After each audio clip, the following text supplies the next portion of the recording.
हाय दोस्तों। आज मैं इस वीडियो में बात करूंगी नीट की प्रिपरेशन के बारे में। जैसे कि आपको पता है, पढ़ना तो पड़ेगा, इसके अलावा और कोई ऑप्शन है नहीं अपने पास। मुझसे कई लोग पूछते हैं जैसे कि नीट की आपने तैयारी कैसे की, कितना पढ़ता है। ऐसे सुन के ऐसे लगता है कि भाई नीट एग्ज़ाम को बहुत हवा बना रखा है, इतना डिफ़िकल्ट भी नहीं होता है ये।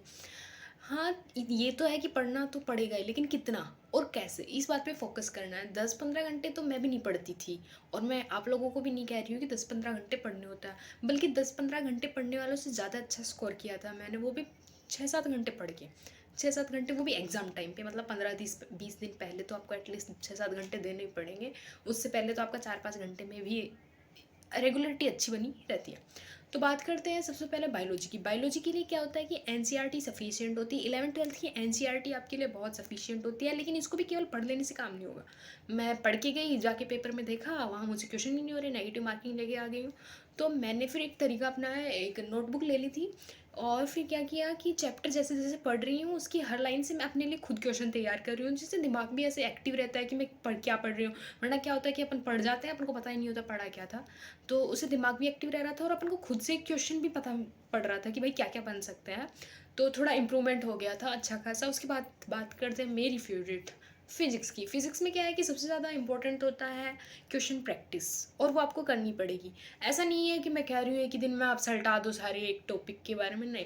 ऐसा 30-40 क्वेश्चन आपको पर डे करने होंगे, वो और वो टाइम लिमिट अलार्म लगा के आप 40-50 घंटे दे सकते हैं, हो जाएगा। थ्योरी के लिए क्या, टीचर्स के नोट्स से हो जाता। थ्योरी ज़्यादा बुक्स और ज़्यादा मटेरियल स्टडी का इकट्ठा करने से कुछ नहीं होगा, आपका दिमाग का कचरा हो जाना है और आपको याद रहना कुछ भी नहीं है। इसलिए टीचर्स के जो नोट्स थे उनको फॉलो किया, और उनमें से भी मैंने तो अलग नोटबुक बना के उनमें कुछ इंपॉर्टेंट जो भी मुझे लगता था ट्रिक्स और फॉर्मूलाज, वो अलग से मैं लिख लेती थी। उसके बाद बात करते केमिस्ट्री। केमिस्ट्री में बस टीचर्स के नोट्स फॉलो करे थे। और हाँ, फिजिकल केमिस्ट्री में क्या था कि न्यूमेरिकल्स ज़्यादा इंपॉर्टेंट होते हैं, तो उनमें भी आपको क्वेश्चन प्रैक्टिस अच्छी खासी करनी पड़ेगी। और उनमें भी मैंने क्या किया, अपनी नोटबुक में अलग से जितने भी इंपॉर्टेंट लाइनें थी, फॉर्मूलाज थे, जो जो इंपॉर्टेंट लगता था वो अपनी खुद की नोटबुक में लिख लेता। अब जो नोटबुक अपनी बन गई है, वो नोटबुक अपने लास्ट के 4-5 दिन में काम आएगी, एक क्विक रिविजन के लिए। क्योंकि उस टाइम पे इतनी हड़बड़ाहट होती है, अपन को समझ नहीं आता कौन सा चैप्टर पढ़ूँ कौन सा छोड़ूँ। तो अपन कोशिश करते हैं कि मैं सारा कवर कर लूँ, लेकिन इंपॉर्टेंट इंपॉर्टेंट। तो अपन ने जो नोटबुक बनाई थी उसमें सब कुछ अपन ने इंपॉर्टेंट इंपॉर्टेंट ही लिखा था। तो उसको बस 2 या 3 दिन लगेंगे, एकदम मस्त क्विक रिवीजन हो जाता है और सारा तैयार हो जाता है।